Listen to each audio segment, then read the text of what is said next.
اولاد کے لیے دعا مانگنا انبیاء اور اہل ایمان کا شیوا رہا ہے۔ ابراہیم علیہ السلام نے دعا کی تھی، رب ہب لی من الصالحین، اے میرے رب مجھے نیک اولاد عطا فرما۔ اہل ایمان کی دعا اللہ تعالیٰ نے قرآن مجید میں ذکر کی ہے، وَأَصْلِحْ لِي فِي ذُرِّيَّتِي، اور میری خاطر میری اولاد کی اصلاح کر دے۔ زکریا علیہ السلام نے دعا کی تھی، فَهَبْ لِي مِن لَّدُنكَ وَلِيًّا يَرِثُنِي وَيَرِثُ مِنْ آلِ يَعْقُوبَ وَاجْعَلْهُ رَبِّ رَضِيًّا، مجھے اپنے پاس سے ایک وارث عطا فرما جو میرا وارث بنے اور آل یعقوب کا وارث ہو، اور اے میرے رب اسے پسند کیا ہوا بنا، وہ ایسا ہو جس سے تو راضی ہو جائے، وہ پسندیدہ ہو۔ ابراہیم علیہ السلام نے دعا کی تھی، رب اجعلنی مقیم الصلاۃ ومن ذریتی ربنا وتقبل دعا، اے میرے رب مجھے بھی اور میری اولاد کو بھی نماز قائم رکھنے والا بنا، اے رب میری یہ دعا قبول فرما۔ اہل ایمان ہمیشہ اپنی اولاد کے لیے دعا کرتے ہیں۔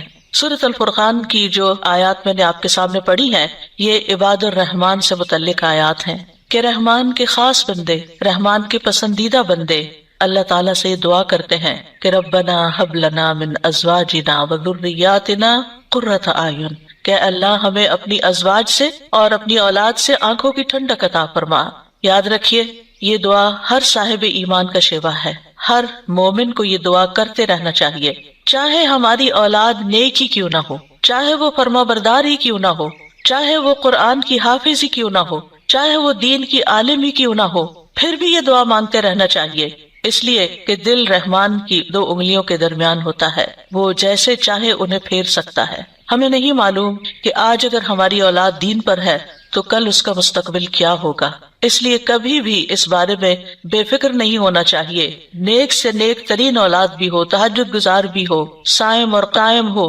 لیکن پھر بھی دعا کرتے رہیں۔ اگر آپ کی اولاد نیک ہے تو آپ کی دعائیں ان کی نیکی میں استقامت اور اضافے کا سبب بنے گی، یعنی وہ مزید نیک بنے گی، ان کے اندر مزید استقامت آئے گی، اور پھر اسی طرح ان کا ایمان بھی بڑھے گا۔ اور اگر وہ نیک نہیں ہے اور اگر وہ آپ کی آنکھوں کی ٹھنڈک نہیں ہے تو اس دعا سے انشاءاللہ وہ آپ کی آنکھوں کی ٹھنڈک بنیں گے۔ تو ہم سب کو بھی یہ دعا کرتے رہنا ہے کہ اے اللہ ہماری اولاد کو نیک بنا اور ان کو متقین کا امام بنا، یعنی تقوی والوں کی صحبت میں ہو اور تقوی والوں میں بھی سب سے آگے ہوں، تقوی والوں کو بھی مزید لیڈ کرنے والے ہوں، ان کی رہنمائی کرنے والے ہوں، اور پھر یہ کہ وہ ہماری آنکھوں کی ٹھنڈک بھی ہوں، یعنی جہاں وہ رب کے پسندیدہ ہوں وہاں وہ ہمارے لیے بھی باعث سکون ہو۔ اس کے ساتھ ساتھ انسان کے لیے لازم ہے کہ وہ اپنی اولاد کی نیک تربیت بھی کرتا رہے، کیونکہ تربیت کی کوشش کرنا جو ہے ایک صبر آزما کام ہے۔ اسی لیے اس آیت کے بعد جو آیت آتی ہے اس میں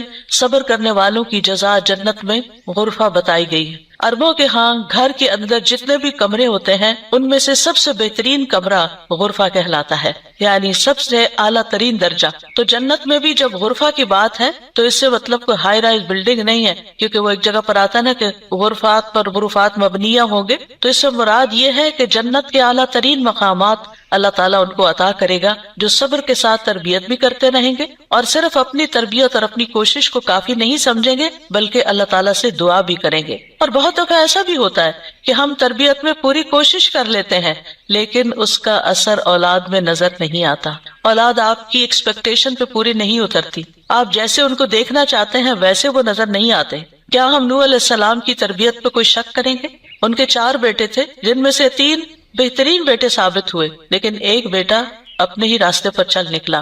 اس میں انسان کی کوشش اگر ہو اور انسان کے بس میں ہو اولاد کی اصلاح تو وہ سبھی کو سیدھا کر کے رکھ دے، لیکن یاد رکھیے کوشش ہماری، دعا ہماری، اور اس میں اثر ڈالنے والا اور اس کو ہماری آنکھوں کی ٹھنڈک بنانے والا صرف اور صرف ہمارا رب ہے۔ اس لیے مومن صرف اپنی کوششوں پہ بھروسہ نہیں کرتا بلکہ وہ اپنے رب کو پکارتا رہتا ہے۔ اور پھر عام طور پر یہ ہوتا ہے کہ ہم اس دعا کو اپنی دعاؤں کا حصہ نہیں بناتے۔ ہاں، جب اولاد کی طرف سے کوئی تکلیف پہنچتی ہے، جب وہ ہماری کوئی بات نہیں مانتے یا ہمیں ناراض کرتے ہیں تو پھر ہمیں خیال آتا ہے کہ ہمیں دعا کرنی چاہیے کہ ان کی اصلاح ہو جائے اور یہ سیدھے ہو جائے اور ہماری آنکھوں کی ٹھنڈک بن جائے۔ یاد رکھیے یہ صرف اولاد کے بگاڑ کے وقت کی دعا نہیں ہے بلکہ ہمیشہ یہ دعا کرتے رہنا چاہیے۔ اپنی روزمرہ زندگی کی خاص دعاؤں میں اس دعا کو شامل کر لیں، اپنی نمازوں میں، سجدوں میں، قبولیت کے اوقات میں اپنی اولاد کے لیے دعا کریں، کیونکہ اولاد انسان کی محبوب ترین چیزوں میں سے ہے۔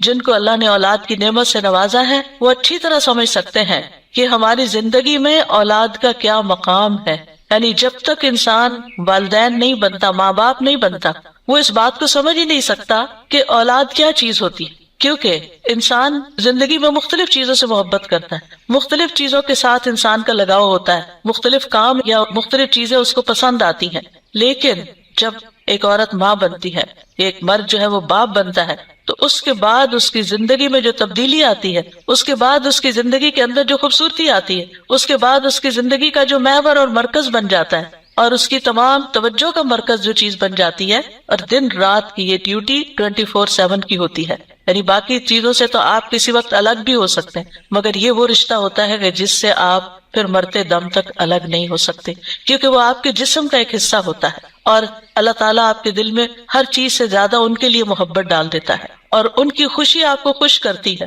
اور ان کا دکھ آپ کو دکھی کرتا ہے. اس لیے انسان کو ہمیشہ اپنی دعاؤں میں یہ خاص دعا کرتے رہنا چاہیے، اور قبولیت کے اوقات میں بھی، کیونکہ اولاد سے ملنے والی آنکھوں کی ٹھنڈک اسی وقت ہوتی ہے جب اولاد سیدھے رستے پر ہوتی ہے، جب اولاد نیک ہوتی ہے، اچھے کام کر رہی ہوتی ہے، تو پھر ہی ماں باپ کی آنکھوں کی ٹھنڈک ہوتی ہے. اور اس دعا کے دوسرے حصے میں اپنے لیے دعا ہے کہ اللہ ہمیں متقین کا امام بنا. یعنی اولاد جو ہے ہم اس کے ایک طرح سے امام ہوتے ہیں، جیسے حدیث میں آتا ہے نا، کلکم راعٍ وکلکم مسئول عن رعیتہ. تو ہر ایک ہم میں سے راعی ہے، ہر ایک لیڈر ہے، ہر ایک ذمہ دار ہے. تو اللہ تعالیٰ ہمیں ماں باپ کی حیثیت میں ایسا رول ماڈل بنا کہ ہم متقی ہوں اور ہماری اولاد بھی متقی ہو. یعنی ہماری اولاد میں بھی نیکی ہو، اور پھر ہم نیکی کے ساتھ آگے ان کی رہنمائی کرنے والے ہوں. اور ویسے جنرل سینس بھی دیکھیں تو اس میں انسان کو ایک ہائیسٹ مقام حاصل کرنے کی دعا یہاں سکھائی گئی ہے، اور وہ کیا کہ انسان ایسا انسان ہو کہ جسے دیکھ کر لوگ متقی بن جائیں. یعنی دوسرے لفظوں میں یہ کہ نیکیوں میں سبقت کرنے والے ہوں، نیکیوں میں آگے بڑھنے والے ہوں، تاکہ دوسرے لوگ بھی ہمیں دیکھ کر نیک بن جائیں. مثلاً اگر ایک مرد اول وقت میں مسجد میں جا کر نماز پڑھتا ہے تو اس کے بچوں پر اس کا کیا امپریشن ہوگا. یعنی اگر باپ ذمہ دار ہے تو بچے بھی دیکھ کر کہیں گے کہ ہاں ہمیں بھی یہی کام کرنا ہے، کیونکہ بچے ابتدائی زندگی میں خاص طور پر باپ کو، ماں کو بہت فالو کر رہے ہوتے ہیں. پھر اسی طرح اگر آپ کا پڑوسی آپ کو دیکھتا ہے، آپ کے کولیگز آپ کو دیکھتے ہیں کہ آپ کی توجہ سب سے زیادہ کس چیز کی طرف ہے، تو وہ بھی آپ کی دیکھا دیکھی نیکی کے کام میں آگے بڑھتے ہیں. آپ صدقہ کرتے ہیں، اور کوئی آپ کو دیکھ رہا ہے، آپ کا مقصد نہیں دکھانا، لیکن کسی کو نظر آ جاتا ہے تو آپ کو دیکھ کر وہ بھی شروع کر دیتا ہے، تو آپ اس کے کیا بن گئے؟ امام. یعنی آپ لیڈ کر رہے ہیں، آپ آگے ہیں اور وہ آپ کو فالو کر رہے ہیں. تو ہمیں یہ دعا کرنی چاہیے اپنے لیے کہ اللہ ہمیں نیکی کے کاموں کا امام بنا، متقین کا امام بنا. تو یہاں ہم دیکھتے ہیں کہ یہ عباد الرحمن کی صفات میں سے ایک صفت ہے، اور وہ کہتے ہیں والذین یقولون ربنا ہب لنا. ہب کا لفظ جو ہے یہ ہبہ سے ہے، اور ہبہ کہتے ہیں بلا معاوضہ کوئی چیز دینا. یا رب ہم نے کچھ کیا نہیں، لیکن تو اپنے پاس سے ہمیں عطا فرما، اپنی خاص رحمت سے ہمیں یہ عطا فرما. من ازواجنا، ازواج کا لفظ جو ہے یہ زوج سے ہے. جن اور حیوانات ان سب میں نر اور مادہ پایا جاتا ہے جو ہر ایک دوسرے کا زوج کہلاتا ہے. یعنی عورت کے لیے بھی یہ لفظ استعمال ہوتا ہے اور مرد کے لیے بھی استعمال ہوتا ہے. اگر مرد یہ دعا کریں گے تو اپنی بیویوں کے لیے کریں گے کہ ہماری بیویاں ہمارے لیے آنکھوں کی ٹھنڈک ہوں، اور اگر عورتیں یہ دعا کریں گی تو ان کے ازواج ان کے خاوند ہوں گے کہ ان کو ہمارے لیے آنکھوں کی ٹھنڈک بنا. اور ذریات سے مراد، ذریت جو ہے صرف اولاد نہیں ہوتی، اولاد کی اولاد بھی ذریت کہلاتی ہے. کیونکہ آپ نے دیکھا ہوگا کہ جب آپ اپنی اولاد کے لیے دعا کرتے ہیں اور وہ کسی قابل ہوتی، بڑی ہوتی، پھر ان کے بچے پیدا ہوتے ہیں، تو بعض اوقات اپنے بچوں سے زیادہ بچوں کے بچے پیارے ہو جاتے ہیں. اور اگر وہ نیک بنتے ہیں تو ہمیں آنکھوں کی ٹھنڈک نصیب ہوتی ہے، اور اگر بچوں کے بچوں میں کوئی بگاڑ آ جائے تو آپ ایکولی دکھ اور تکلیف میں مبتلا ہو جاتے ہیں. تو اس لیے یہ بہت جامع دعا ہے کہ ہم صرف اپنے لیے نہیں، اپنے بچوں کے لیے نہیں، بلکہ اپنی نسلوں کے لیے دعا کر رہے ہوتے ہیں. تو ربنا ہب لنا من ازواجنا و ذریاتنا، اور ذریات میں قرۃ اعین، آنکھوں کی ٹھنڈک. آپ کو معلوم ہے کہ آنکھیں ٹھنڈی بھی ہوتی ہیں اور گرم بھی ہوتی ہیں. آنکھوں سے جب آنسو بہتے ہیں، خوشی کے آنسو بہیں تو آنکھیں ٹھنڈی ہوتی ہیں، اور اگر غم کے آنسو ہو تو آنکھیں گرم ہو جاتی ہیں. تو آنکھوں کی ٹھنڈک کا مطلب ہے خوشی، مسرت. اور پھر یہ کہ آنکھوں کی ٹھنڈک ہو تو انسان پرسکون رہتا ہے، نیند بھی سکون سے آتی ہے. کہ بچوں کی طرف سے اگر انسان کو بے فکری ہو کہ وہ اچھے کام کر رہے ہیں، اچھی جگہ پر ہیں، سیف ہینڈز میں ہیں، تو انسان کے بہت سے غم، دکھ، پریشانیاں ختم ہو جاتی ہیں، وہ بے فکر ہو جاتا ہے۔ اور اسی طرح یہ ہے کہ جب آنکھوں کی ٹھنڈک ہوتی ہے تو انسان کے دل کو بھی قرار ملتا ہے، یعنی آنکھوں کی ٹھنڈک صرف آنکھوں تک نہیں رہتی بلکہ آنکھوں سے انسان جو کچھ دیکھتا ہے وہ اس کے دل تک اتر جاتا ہے۔ ابن عباس کہتے ہیں اس سے مراد ان کی وہ اولاد ہے جو اللہ کی اطاعت کے کام کرے تاکہ دنیا اور آخرت میں انہیں آنکھوں کی ٹھنڈک نصیب ہو، یعنی جو بچے نیک ہوتے ہیں وہ ماں باپ کے لیے ان کی زندگی میں بھی خوشی کا باعث ہوتے ہیں، اور جب ماں باپ فوت ہو جاتے ہیں تو وہ ان کے لیے صدقہ جاریہ بن جاتے ہیں۔ اور پھر جب قیامت کے دن اٹھیں گے اور اولاد اور والدین کو اللہ سبحانہ وتعالیٰ جمع کر دے گا اپنی جنتوں میں، تو یہ وہاں بھی ان کو دیکھ دیکھ کر خوش ہوتے رہیں گے۔ obviously جو بچے ماں باپ کے ساتھ نہیں جا سکیں گے، جو ماں باپ کا دین چھوڑ گئے یا ان کا راستہ چھوڑ گئے یا نماز روزہ چھوڑ گئے، تو پھر ظاہر ہے کہ وہ بچے چاہے دنیا میں کتنے بھی کامیاب کیوں نہ ہوں، وہ آخرت میں ساتھ نہیں ہوں گے۔ تو اس لیے جب یہ دعا کرتے ہیں تو اس میں ان کی ہدایت اور صلاح کی دعا بھی آ جاتی ہے، یعنی یہاں اس دعا سے مراد صرف بچوں کا ظاہری حسن اور خوبصورتی اور ان کی دنیا کی کامیابیاں اور دنیا میں ان کا مال و دولت کمانا، یہ بھی ٹھیک ہے، خوشی کی بات ہوتی ہے۔ بچہ خوبصورت ہو تو ماں باپ کو بہت اچھا لگتا ہے، بچہ اگر کامیاب ہو، کوئی ڈگری کر لے تو ماں باپ کو بہت اچھا لگتا ہے، بچے کو اچھی جاب مل جائے تو ماں باپ بہت خوش ہوتے ہیں۔ اور جو ماں باپ صرف دنیا کے لیے جیتے اور جن کا مطلب اور مقصد، ایم اور گول صرف دنیا کمانا ہوتا ہے، وہ انہی باتوں پر خوش ہوتے رہتے ہیں۔ لیکن جو اہل ایمان ہوتے ہیں